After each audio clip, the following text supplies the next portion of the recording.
Israel Adesanya is arguably the best striker the UFC has ever seen, and with that, a puzzle that nobody was really able to resolve completely. When you fight at this level of competition, you must know how to strike, and every competitor spends thousands of hours in the gym to better their striking technique.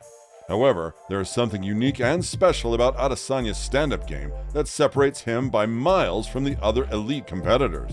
Not only that, but every challenger studies him and thinks he has the perfect game plan to beat the last Stylebender, only to kiss the canvas when the octagon closes, which leads to the questions. Why is Israel Adesanya so good at striking? What's his secret that distinguishes him from the others?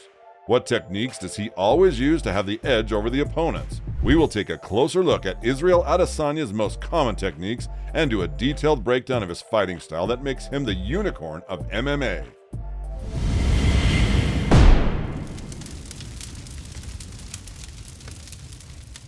Wrestling and striking defense. Before we analyze Israel's striking and what his most secret offensive weapon is, we must indicate that the defense is as important as the offense, despite Lou DiBella believing MMA fans think otherwise. Because you don't get it. It's a science. Defense is as important as offense. Guys like you would never totally care understand. about Willie Pep or Pernell Whitaker or Floyd Mayweather. First of all, you're wrong. The last Stylebender is a specialist at controlling distance as he uses it as a defense, mostly thanks to his tall and skinny stature, although some of his previous opponents like Derek Brunson thought of it as a flaw. Israel, you're skinny, bro.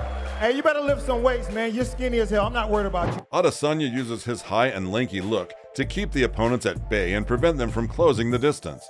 He usually uses a front kick to the body that is not primarily for causing damage, but rather to keep the opponent at a distance.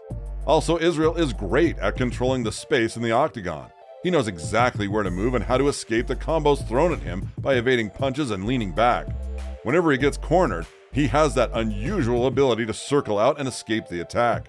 Israel had fought some excellent strikers who were also fast and precise at the same time. Thanks to his reflexes, he wasn't only able to avoid those punches, but also gave him the ability to cut angles and retaliate with counterstrikes. Adesanya knows precisely at what range to keep the opponents at bay and to barely avoid the strikes, which, by making them miss, gives him the openings to land his crafty combos with the intention to knock them out. His footwork is impressive, and he uses it not only for offensive purposes but also for defense, which serves to disrupt his opponent's offense. By switching stances, Israel is a hard target to hit, and leg kicks rarely work on him. He knows how to check even when someone lands a low kick. You can also notice that Izzy tends to keep his hands low, which some would find cocky. Still, considering his incredible reflexes, head movement, and footwork, he can always evade strikes by an inch, enough to give him the opportunity to retaliate with a counter punch. He also uses his head movement ability when he attacks to avoid being countered by a strike that can bring him into harm's way. But let's get one thing clear. The last Stylebender is not untouchable. Although he doesn't take a lot of shots, some of the opponent's combos penetrate his defense, and some strikes land clean on his face. However, he has a solid durability and endurance that allows him to take a shot and keep coming, as well as the ability to recover after absorbing some serious damage. That could be seen from his fight with Kelvin Gastelum, when the American hurt him badly, but Izzy recovered and returned victorious. You probably wonder, what about the elite grapplers and wrestlers constantly trying to take him down? Here are some examples of such fights. On November 3, 2018, the last Stylebender fought Derek Brunson, a powerful grappler and one of the better wrestlers in the UFC. When Brunson shot for a single leg takedown, Izzy could balance into reversing position, which enabled him to escape.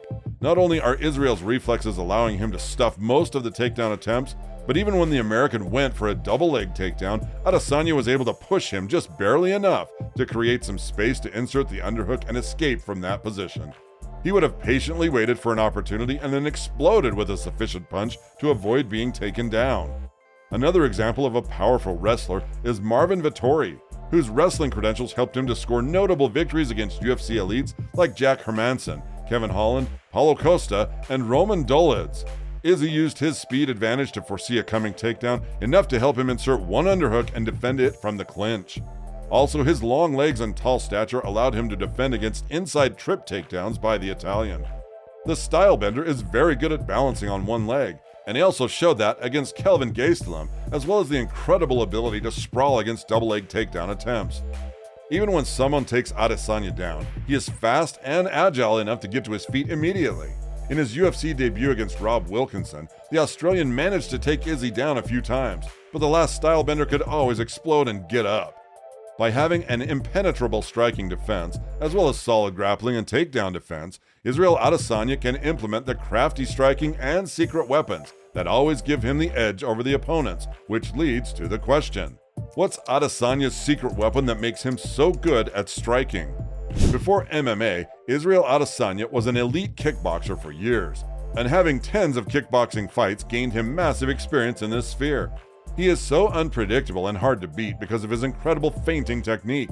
Even Joe Rogan once said the best indication to distinguish an elite striker is how fast they feint. A feint is a movement used to deceive your opponent so they don't know when or how you will attack.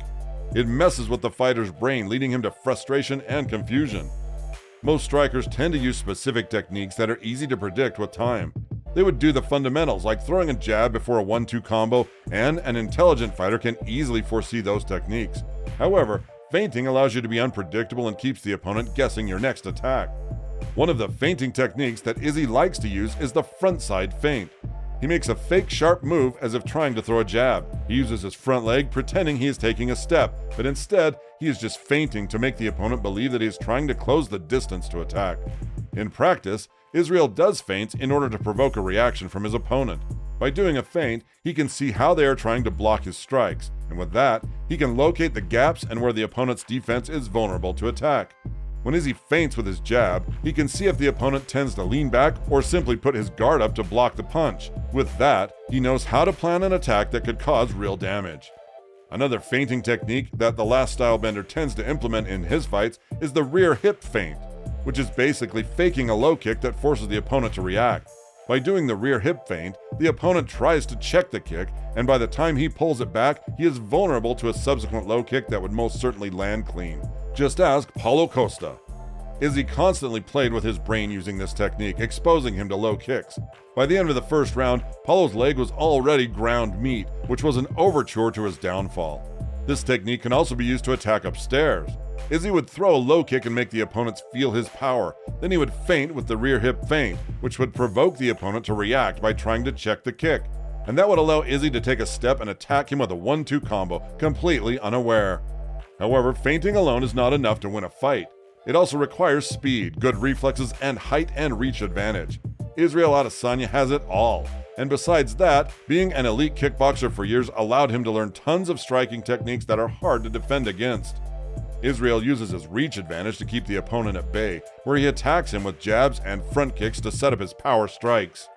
Adesanya never chases the opponents around the cage. He is excellent at cutting angles, and it's tough for someone to escape without being caught with a strike on his way out. When the opponents charge forward, he leans back as a matador and then keeps pressuring them with strikes, making them regret being the aggressors. His Muay Thai credentials allow him to be dangerous from a clinch and close distance. He uses his elbows and short strikes to neutralize the opponent in a short range before he manages the space again, where he can keep implementing his feints and crafty stand-up game. The thing about his style is that sometimes people find it boring. For instance, if the opponent refuses to react, he would just keep waiting for them to do something in order to implement his striking. Such was the example with the Yoel Romero fight. However, despite being boring, it is highly effective, and that's why Izzy could edge many opponents on the judges' scorecards. Adesanya is a sniper who is precise with his strikes. He prefers quality over quantity, or in his case, accurately chosen strikes instead of volume punching. His combinations are so fluid and dynamic. He throws punches, knees, elbows, kicks, all that from different angles while doing feints. He is one of those fighters who has a ton of weapons in his arsenal and can attack you with everything from every given angle. Combining his speed and technique with feints makes him impossible to predict. Although he is not known to be a one-punch knockout artist, he had proven before that he could win fights with knockouts thanks to his precision and timing. Overall, Israel Adesanya is arguably the best striker that has ever stepped into the octagon, and it is doubtful that we will ever see another striking wizard like him in the future. What do you guys think? Do you consider Adesanya the best striker in the UFC? Where do you rank him in your UFC GOATS list? Leave your thoughts in the comments, and if you would like to watch more videos like this, please make sure to like and subscribe to our channel.